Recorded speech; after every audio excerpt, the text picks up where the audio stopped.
I don't have any agenda. I have no agenda to try to overrule Casey. As a judge, it is an important precedent of the Supreme Court. By it, I mean Roe v. Wade and Planned Parenthood versus Casey. Been reaffirmed many times. Casey is precedent on precedent, which itself is an important factor to remember. And I understand the significance of the issue, the jurisprudential issue, and I understand the significance as best I can. I always try, and I do here, of the real-world effects of that decision, as I tried to do of all the decisions of my court and of the Supreme Court. Senator, again, I would tell you that Roe versus Wade, decided in 1973, is a precedent in the United States Supreme Court. It has been reaffirmed.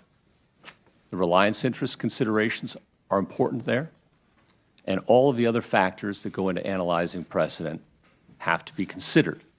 It is a precedent of the United States Supreme Court. It was reaffirmed in Casey in 1992 and in several other cases.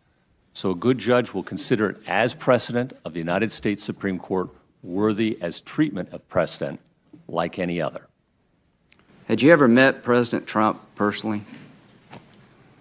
Not until my interview.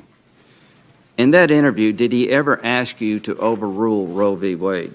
No, Senator. What would he have done if he'd asked? Senator, I would have walked out the door. It's not what judges do. Okay. They don't do it at that end of Pennsylvania Avenue, and they shouldn't do it at this end either, respectfully. Roe versus Wade is an important precedent of the Supreme Court. It was decided in 1973, so it's been on the books for a long time.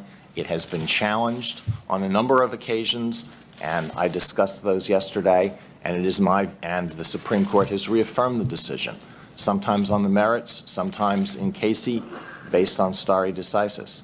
And I think that when a decision is challenged and it is reaffirmed, that strengthens its value as stare decisis for at least two reasons. First of all, the more often a decision is reaffirmed, the more people tend to rely on it. And secondly, I think stare decisis reflects the view that there is wisdom embedded in decisions that have been made by prior justices who take the same oath and are scholars and are conscientious. And when they examine a question and they reach a conclusion, I think that's entitled to considerable respect. And of course, the more times that happens, the more respect the decision is entitled to. And that's my view of that. I believe the Constitution protects the right to privacy.